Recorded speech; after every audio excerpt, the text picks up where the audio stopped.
Bon matin. Aujourd'hui, je te parle des 5 grandes leçons que j'ai retenues depuis que ça fait 6 ans que je fais du co-living.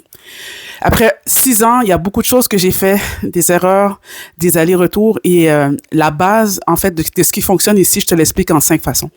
La première des choses, c'est que le choix des locataires est vraiment crucial. C'est mieux d'avoir un logement ou une unité vide que d'avoir une unité qui est mal louée. Les espaces communs vont faire ou vont défaire l'expérience. Donc, des espaces communs bien accessoirisés, c'est vraiment la base. L'automatisation réduit les erreurs humaines. D'avoir un bon système de gestion, ça va faire la grosse différence. Un co-living qui est thématique, qui va attirer une clientèle plus professionnelle, plus de base, beaucoup plus de haut niveau. Assurez-vous que vos unités soient bien designées, qu'elles soient accessibles, qu'elles soient bien conçues en fait pour un mode de vie de chambreur ou de résident de co-living. Sinon, vous allez perdre votre clientèle et ils vont partir. Donc, pour avoir un co-living réussi, c'est un amalgame de plusieurs choses, mais ça prend aussi de la technologie, mais aussi des bons rapports humains.